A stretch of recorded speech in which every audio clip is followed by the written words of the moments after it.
A very good morning to all my dear friends. I'm Prashant Mauni. How are you today? Welcome to StudyIQ. Now let's see what we have got. But before moving ahead, dear friends, I have some small things to share with you. You have to dream before your dreams come true, said by Abdul Kalam. What it means is that you have to dream big, right? If you want to do anything, the main seed is your dream and your vision. That will convert into that will force you, or that will motivate you to take some steps. With this, dear friends, please allow me to introduce all of you to our pen drive and tablet courses for different examinations like SSC, Bank, UPSC and other exams. StudyIQ provides pen drive and tablet courses. They are designed by the best faculties of our country. If you don't have them, or if you want to know more about them, what you have to do is check out our StudyIQ.com website, or just give us a call on this number. Now, the first item that we are going to analyze today is based on economy, and this article is written by an economist, and I must say that he has covered some brilliant points. If you go through it, then you will know many things about how things work. And of course, for the regular students, I'm sure you would be having a smile on your face, because we have discussed about some basic things regarding economy, how it works and things like that. We have talked about many other topics as well, so I'm sure it would be a fun for all of you. And for the new listeners, I must say that don't panic. I'll try to break it down as much as I can. I'll try my level best. And the other thing is, if you stay tuned, if you are connected, then in a couple of weeks you would be having the same feeling. Right, so this particular article is talking about psycho-economic boost. What it is saying basically is that it is the psychology that matters a lot. If say for example, if someone is deciding, like say we want to buy a house, you want to buy a house, and you are doing a job, or you are in business or profession, then when you buy a house on a loan, then it is not something that you are sure that you are never going to lose your job or your business. But one thing that you are sure about is that even if you lose your job, the economy is doing so well that you will find another job. So this is called a sort of optimism, and it applies to the entrepreneurs as well. When they are setting up new factory, it is that optimism, or you can say it is the confidence in the economy, in the system, that things will turn out in their favor. So everything will be fine, or everything is going fine, as you may say. So confidence, we can say that confidence is the key, and yeah, it is as simple as that. If there is good confidence, or if people are confident about the economy, then of course people will start, the whole economy will start performing, because people will be inclined to invest in the market. A buyer will go ahead, and he or she will buy a house. So in this way, confidence matters a lot. And if there is a lack of confidence, or if the confidence is waning out, or if it is fading away, then even if your basics are right, even if your fundamentally if the economy is sound, then as well it will bring it down. Things will not work. And something similar is going in our country as well. You might have heard about this thing from our finance minister. He has been saying quite a lot of time. He has repeated this thing, that the fundamentals of our economy are very good. Basically means the way we handle things on the bigger level, everything is fine in our economy. We have huge amount of population, we have demand, growing middle class, and etc, etc. So fundamentals are sound, then as well psychology or confidence matters a lot. And the main role of government in any economy is to provide a sort of right policy environment, an environment in which the policies are it's favoring the economy, or it is supporting the people. A businessman who is starting out new business, he should feel that government is standing right behind him. If anything goes wrong, then someone is there to provide a sort of a safety net. You know, a safety net that we have in circus, when a clown, just in case if they fall down, then they know that they are not going to die. There is a safety net. So in the same way, government's duty is to provide this thing. And here he talks about, this article talks about Keynes, John Maynard Keynes. He was an economist, and he has talked about this animal spirit. What he is saying is that whenever there is a lack of confidence in the economy, then there are some short-term solutions that can be provided, and this basically includes fiscal and monetary injections, right? He is talking about a sort of a spark that can be provided to the economy, and once it is done, once you inject economy with these two things, some sort of fiscal and monetary stimulus, then it will unleash its animal spirit. Again, let me tell you that this is a sort of short-term solution, but it works. How it works, we are going to discuss about that thing as well. But let me, before that, tell you what are the current scenarios. Now, at present, we have discussed about this thing. You know that from last 6 quarters, quarters basically means 3 months, right? So from last 6 quarters, so you can say that 18 months, right? Nearly 1.5 years, we are seeing that there is a consistently this or continuously economic growth is the GDP growth is coming down. It was 9.2 and now it is 5.7. Again, investment is also falling with fall of GDP growth.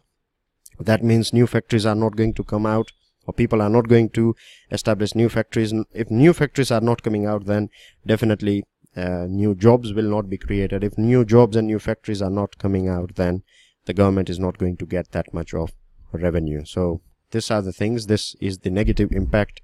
The second thing is there are lots and lots of projects, right? They are stalled, and what happens is you are hired for a project, but now the project is closed, so you lose your job. Apart from that, the investors or the banks who have given money or supported this project financially, now they are also facing issues because the project is stalled, and there is no chance that the banks will get their money back. So NPAs will rise. When you have higher NPAs, non-performing assets, that means the loan that are not producing any fruits in terms of loan and in terms of interest and principal. So this is going to the banks are going to face capital crunch. It won't be able to provide tax rates. Banks will also suffer from huge losses. Then government has to provide some money to the bank and things like that, and it will again hurt investors' confidence, because to maintain its profit, to ensure that its head is out of the water, bank has to charge higher interest rate on loans, and this will not motivate investors or the new businessmen or entrepreneurs to borrow loan and start a new business. So you can see that it is like a cobweb, isn't it? If you touch one string, then the whole cobweb will start having a ripple effect. Now, regarding non-performing asset, it is talking about a bad bank. Now, allow me to introduce or explain what bad bank is. Now, see, as you know that non-performing assets are basically a drag for the bank. They are detrimental for economy. So to sort it out, there could be at present there are two things. One is a bankruptcy code, which is still we haven't tried it yet. Means it is a sort of thing that will take some time to prove its metal. But there is also a talk about bad bank. Now, what is bad bank? Bad bank basically will take over the non-performing assets, or all the bad loans will be transferred to this bad bank. So the books of banks are clean, right? So banks can start, they can have a new or a fresh start. Now, this bad bank will either appoint fresh managers and owners of, say for example, there is a company A. Now, company A is not able to pay back money to SBI. So say 1,000 rupees. So this 1,000 rupees NPA will be transferred to this bad bank. So now bad bank will decide whether they want to liquidate. That means whether they want to sell the properties of company A, or they will appoint new owners, or they will appoint new managers who are going to run the show, who are going to run the business. And if profit is generated, then this bad bank will recover money from that profit, or else it will sell the property and recover the money. So that's how bad banks will work. So right, we were talking about these two things, and this is fiscal and monetary. Now let me tell you that anything that is related with fiscal, right, we were talking about this Keynes, John Maynard Keynes' suggestion of injecting or providing a sort of spark. So he suggests there should be two things. In two ways we can do it. One is by providing some sort of injection should be in terms of fiscal, and the other one is monetary stimulus. Now, whenever you hear this term fiscal, it means that government of India should do something about it. And we use the term money. So money is monetary and monetary is RBI. Remember that thing, right? Monetary thing is in the domain of RBI, and fiscal is in the domain of government of India. So what government of India and RBI can do? What they can do is, say for example, they can help exporters, right? They can help exporters by ensuring that the rupee is weaker in terms of dollar. Now remember, you were asked this question by me. I have provided you this question: the impact of the falling and rising of rupee. And many of you, I'm sure, many of you have responded with the right answer. Many of you have made some mistakes, but then you rectified it. So anyways, everyone is learning every day something new. So what I'm trying to say is that, see, some of the questions which may feel like, okay, I will not answer it, or I'll leave it for some other day, but in future you never know how important that could be. So see, the fall in the rupee, weaker rupee, will help exporters, right? The other thing is, what this can be done by RBI. It can purchase more dollar and things like that. The other thing is demand. Now, how can demand be generated in an economy? What government can do is it can reduce corporate tax. And today as well, we have this thing in news that it can reduce the price of petrol and diesel. What happens when you reduce the price of petrol and diesel is that the diesel is used for logistic purposes, isn't it? So the prices of all the things will come down. When the prices will come down, people will have, at the end of the day, in one day you might be saving 15, 20, 50, 100 rupees depending on your family and your expenses. But say for example, if you are saving 100 rupees per day, then by the end of the day you would be having 3,000 rupees as your saving. So either you will park it in the bank, so bank will have money, or else you will spend it. So in that way someone else will earn the money, and he or she will buy something. Or so in this way the demand will go up. The other thing is the government can provide capital to banks so that they can give this money to the investors. And we know how once investors are provided with low rate, with a cheaper rate of interest, than a loan with cheaper rate, then it will provide more jobs, and they will open new factories. Affordable housing, then they can also provide wage subsidy. Wage subsidy basically means that the government will give money to employer, right? If you hire 15 people, then if you are paying 1,000 rupees per month to them, for example, then government will pay 2,000 rupees. So you have to pay 800 rupees only. Government will pay you 200. In this way, everyone wins. Government does not have to provide job to that person, and it will give you a sort of boost as well if you are a businessman. So that's basically everything about it. So again, confidence is the key. As you know, if confidence is good, then everything can fall in line. And remember, this short-term effect are of no use if we don't have a long-term strategy. So this one is good. These things, this fiscal and monetary stimulus, are good for short-term, but again you need to have a long-term plan as well. Then only you will see the right kind of effect of this thing.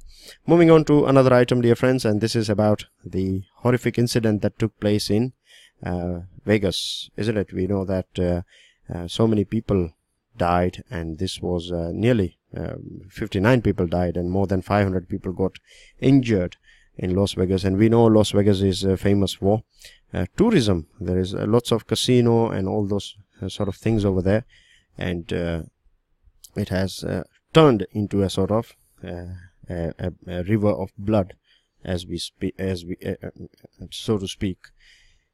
So this sad thing is that if you go through these items, then you find that the weapon that was used was a sort of automatic weapon, right? Automatic rifle, and it was a high-powered one.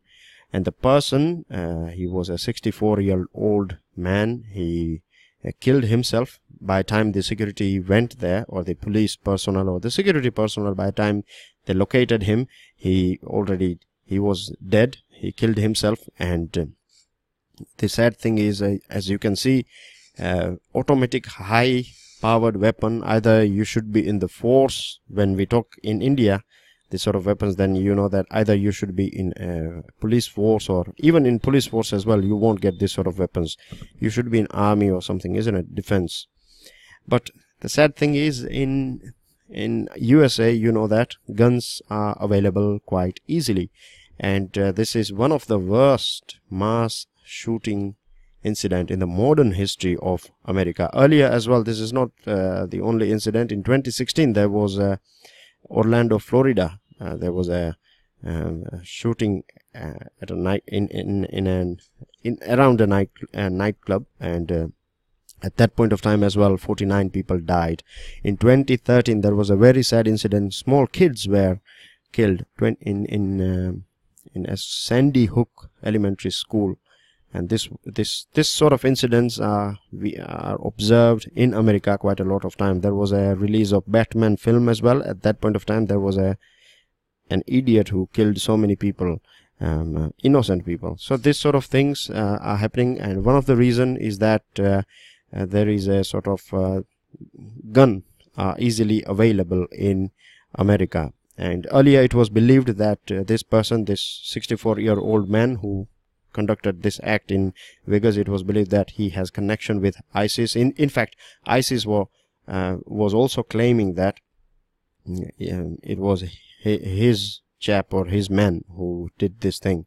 But police authorities are saying that there is no connection of this man with ISIS. And again, there is a sort of we can see there is a stereotype, isn't it? We know now the name of this person is out as well. His name is Stephen Paddock. And one thing that I would like to highlight here is that, see, most of the time what happens is, if there is a, just in case, if this man, 64-year-old man, if he would have been a Muslim, then straight away everyone would consider it as a sort of terrorism act. But as he is not a Muslim, I don't know his religion, but he's certainly not Muslim. So now they are not talking about terrorism, they are talking about that he would be out of his mind or something like that. So it is a stereotype, right? And this sort of stereotypes are not good for, particularly for anyone, right? But if you are preparing for civil services examination, then you should identify this sort of things within yourself, right? You have to ensure, because this will help you in your interview as well. And you are going to be a civil servant, so you have to ensure that you are not partial to anyone, you are not biased at all.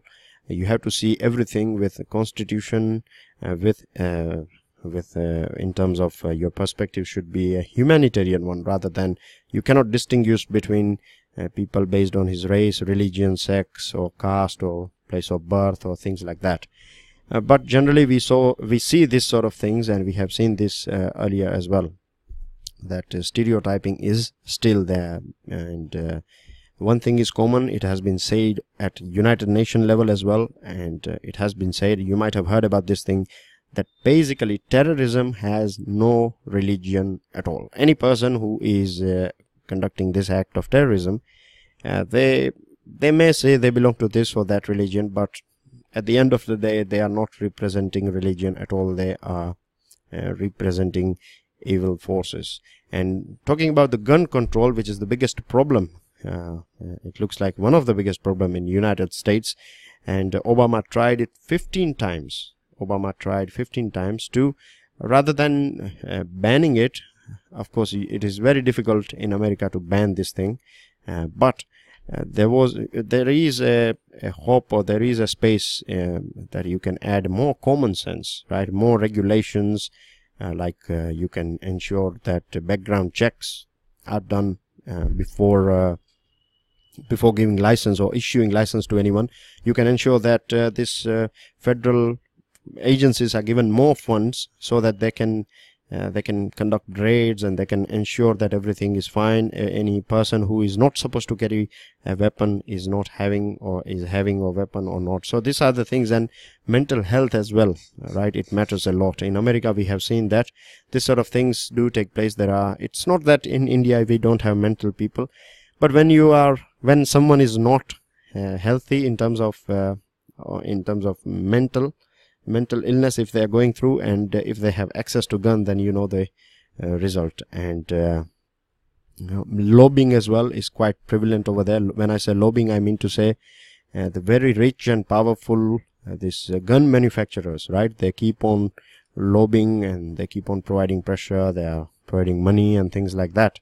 So they are very powerful, and they have deep pockets. Deep pockets means they have huge amount of money. So they too as well, they too promote a sort of culture of having guns and things like that. And when this sort of things do take place, earlier this National Rifle Association, these people, when when a person from this association was asked what is the solution of this sort of killing, then he said it is of course gun. We need guns to kill this sort of people. So it is like an eye for an eye will make the whole world blind. So this is a sort of situation. Now we have to wait and watch and see how USA is going to take steps, because Donald Trump, during his promotion campaign as well, he has said that he is favoring this manufacturing and gun manufacturers and association, and it gets power, this lobby, from the Second Amendment, which allows people to carry weapon to protect their life. It is in Constitution of United States. So that's it. But of course there is a space for reasonable restrictions. Third one is this one regarding influenza. Now how this is working in India, and we have seen this influenza is covering most of the part of our country, and I have seen as well many people are falling ill. I know many people who are not feeling well, or who were not feeling well, because of there is a sort of flu that is going on around. Now this one is H1N1. It landed in India in 2009. And one thing that I would like to mention here is that the more facilities we have regarding transportation, and we know things have improved a lot. So Ebola and this Zika and Ebola, they are transported around the world within a very short period of time. So this is something through which every one of us is going through. If there is Ebola in some other part of the world, then if we are feeling that we are safe enough, nothing can happen to us, then that is a myth, because you never know, 5 Ebola affected people will land in your city, and suddenly, hopefully, this is just an example. I'm not wishing at all that you get Ebola. Never. I would never wish that. So 2015, we got like 2,990, nearly 3,000 people died because of H1N1.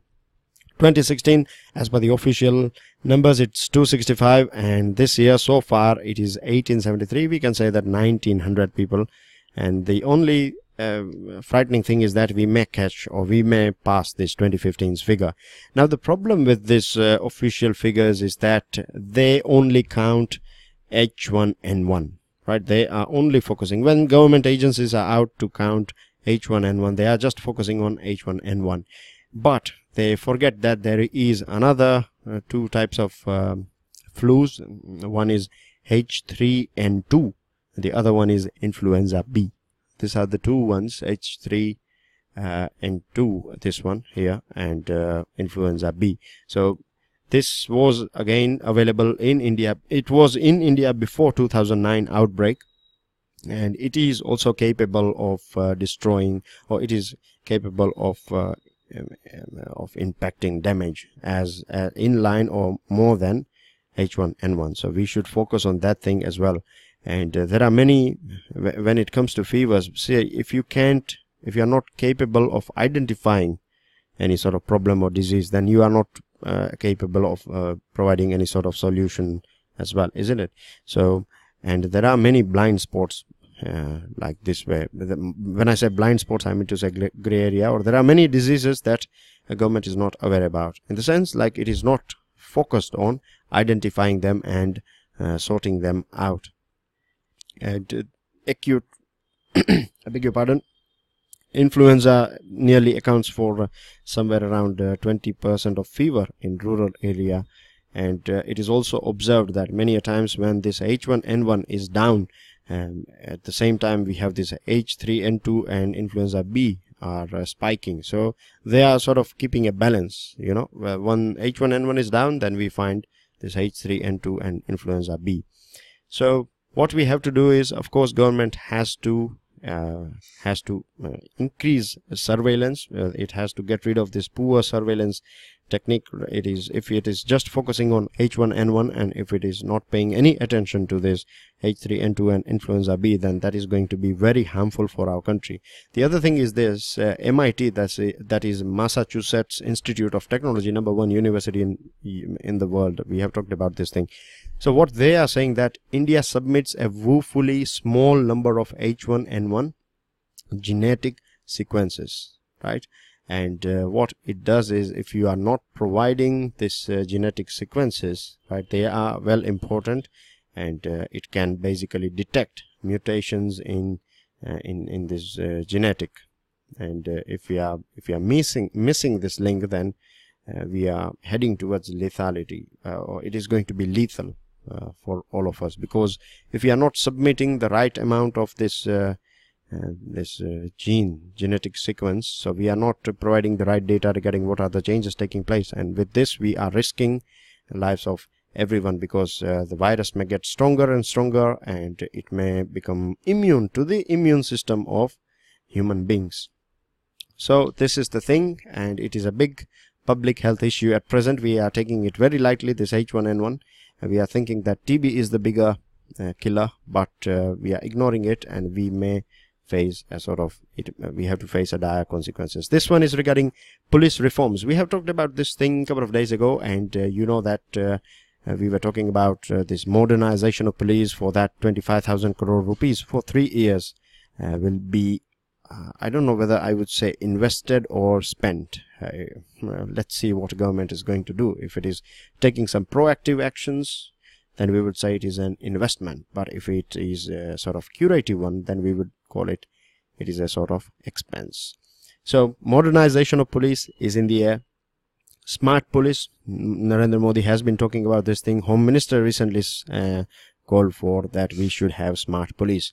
And basically, dear friends, from last many years, since 2006, in what happened in 1996, Prakash Singh and the writer of this particular article, they have filed NK Singh and Prakash Singh. NK Singh, he was a top officer. He was IPS officer, and he has served as a joint director of CBI. So you can rely on the things that he's saying, because he has been there. And I have told you earlier as well that if you read any if you come across any articles written by civil servants, then we should at least take it into consideration, and this one is a good one as well. Now together, these two gentlemen, these two ex-IPS officers, they have filed a petition in Supreme Court back in 1996, and they presented their views regarding what are the issues that are going on in this service, and things that are required to change.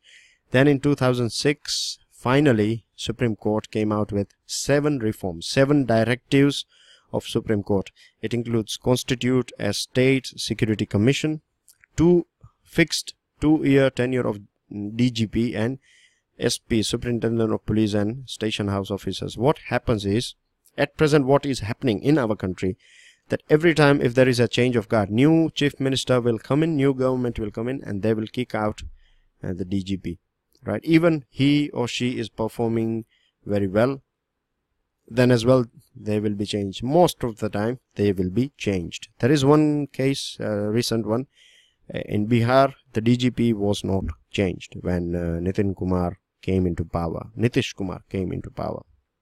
So these are few cases, or else they change them. Then if station house officer is the person who is in charge of the police station. So if there is any sort of crime that has taken place in his or her jurisdiction, and if the matter is serious, if celebrities or VIP people are involved in this thing, and if this SHO, if they are performing their duty as per the as per the rules and regulation. If they are upholding the constitution, then the powerful people, if they are finding that this is going to be detrimental for them, then they are going to transfer these SHOs. So if they have a fixed tenure of 2 years, then they can take all the things that they have to its logical conclusion. Then it also talks about a separate investigation and law and order functions. We should have experts who are specializing in investigation, and then you have experts who are specializing in law and order functions. What is happening at the moment? You have to be all-rounder. If you have good talent in investigation, it doesn't matter, no one is going to identify that. All they will do is they will throw you in law and order. You have to maintain the things in traffic or other things like that. Everything is important. I'm not saying traffic is not important, but what I'm trying to say is that your talent will go wasted. So this is the thing, and there are others as well, 7 reforms.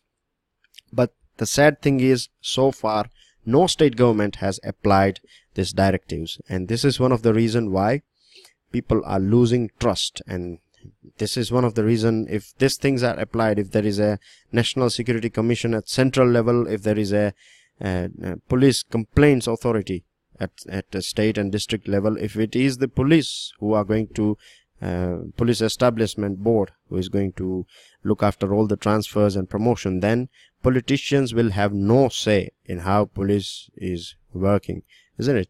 And when they will lose their grip on it, then police can do all the things that they are supposed to do, and which is not going to be in favor of many political parties and many other people as well. So they never want police to become free, and this is the thing, because it is run by these politicians, it has lost the trust of people as well. And when people lose trust in police, you know that this is the first place ideally where one should go when one is facing danger, or if the situation is quite say for example lethal or brutal, they will go to police. But here in our country, it is very sad that normally we avoid going to the police station.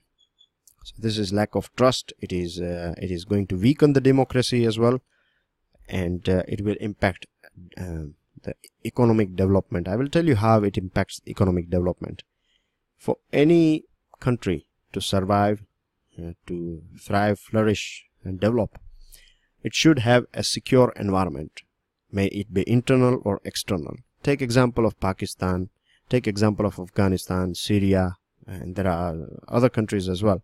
Over there you don't have internal security or external security, and because of this thing they are not able to develop. No country will invest over there, isn't it? In the same way, if our India is not safe, if the police are not professional, if they are not up to the mark, then we are not going to get any sort of protection from we are not going to we will be unprotected, and we will not attract any sort of investment, and this will impact the investment climate and business climate and development and growth.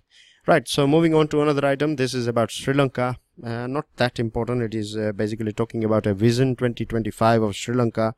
There is nothing that is connecting India over here. It is all about Sri Lanka, that have its GDP is not, it is modest growth of GDP, and inequality is rising, inflation and manufacturing is there, but the jobs are informal and things like that. So I have skipped it. Now moving on to another important items. This is petrol and diesel will cost less. We were talking about this thing. It is a sort of fiscal move, isn't it, that government has taken. Now of course government is going to get less money in its as a revenue. There will be a loss in terms of revenue collection. Finance Minister has said that 26,000 crore rupees in one full year, and 13,000 crore rupees for the remaining of this fiscal 2017-18. It would be 13,000, but it will work as a sort of kick. It will provide that sort of the spark that is required at present, isn't it? So it's a good move, and it has basically reduced excise duty. I have a question for you guys at the end of this thing pertaining to excise duty. Now, Nobel Prize in Physics, and this is given for gravitational wave, and this is bestowed on these 3 US scientists. The names are given here. Rather than me dictating the names, let me tell you something about this LIGO. LIGO stands for Laser Interferometer Gravitational Wave Observatory, right? LIGO. India is also going to have LIGO in near future. When I say near future, it will of course take time. It is not something that you can set up in 1 or 2 years. But if you remember, for the first time when Prime Minister went beg your pardon, when Prime Minister Narendra Modi visited United States, at that point of time, it was decided that India is also going to, USA will help India to develop LIGO Center, right? This observatory will be developed in India as well. The other thing is that 101 years ago, it was Albert Einstein who predicted that there are gravitational waves. At that point of time, he was not having anything like, he was not having this sort of technologies through which he can prove these things, but he has sort of his own theory, and many people say that what he is saying is something imaginary or mythical, but these scientists have proven, they have proved in fact, that gravitational waves do exist, and there are many interesting articles and videos as well that you can go through just to ensure you should know basic things about it, and you will find definition over here as well regarding gravitational wave. And remember, this Nobel Prize is given by a bank in Sweden, so keep this in mind as well.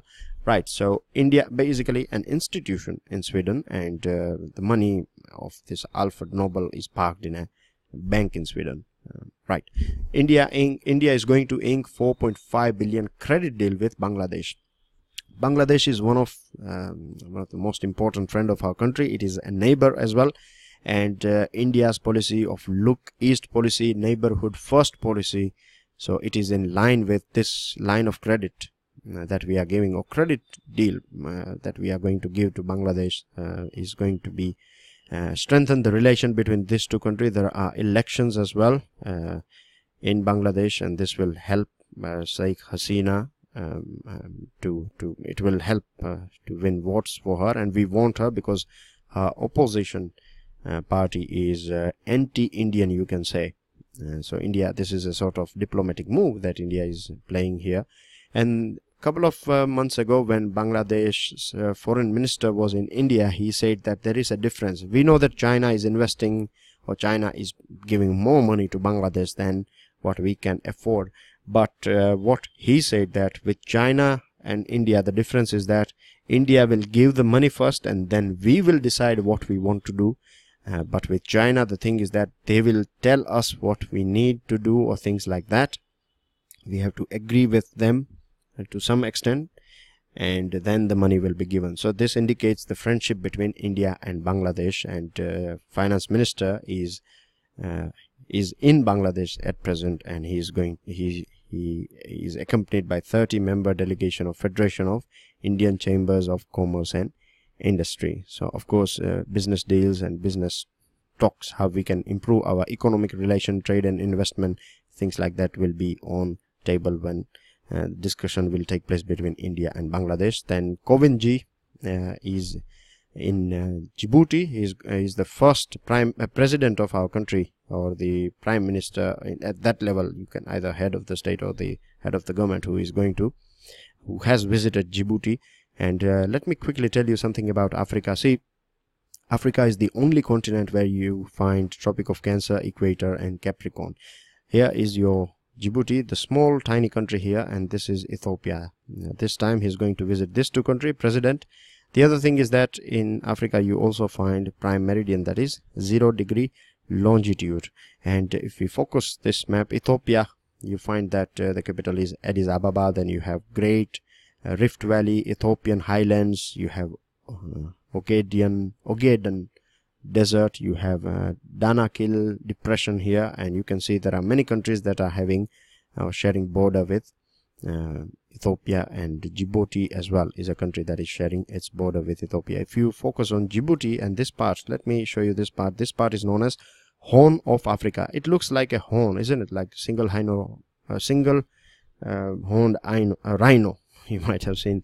So it looks something like that. It is like a horn. So this part is known as Horn of Africa, and it is one of the most important part in terms of geopolitics, because from here you see Bab al-Mandeb, that is a strait that connects Red Sea and Gulf of Aden. Basically, you can say that Red Sea and Arabian Sea gets connected with the help of this Bab al-Mandeb, and it also helps in connecting Indian Ocean with Mediterranean Sea, because here you have a Suez Canal. So this part of the world is very important, and we will see how things turn up, and we will discuss this. I'm sure we will find some editorials and things like that regarding it, so we will talk about it in detail. But for now on, you have this few maps. Please help yourself. Please do spend some time with these maps. And here is last item today, and it is about historical items that are in exhibition in London's Science Museum.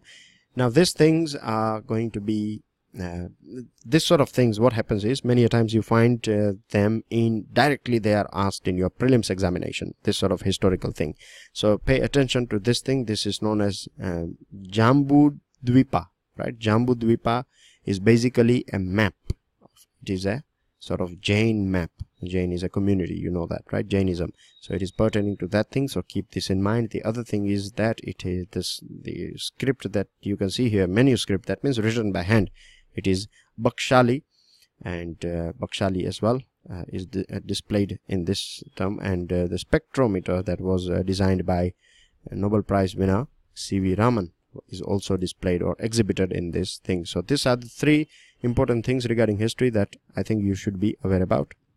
With this, dear friends, I have a couple of questions for you guys, and with this I end this discussion. Don't forget to subscribe, share, like, and pass your valuable comment. I'll see you all soon. Till then, enjoy your studies, keep your city and your nearby area clean, stay calm, enjoy your studies, and stay curious. Jai Hind. Goodbye.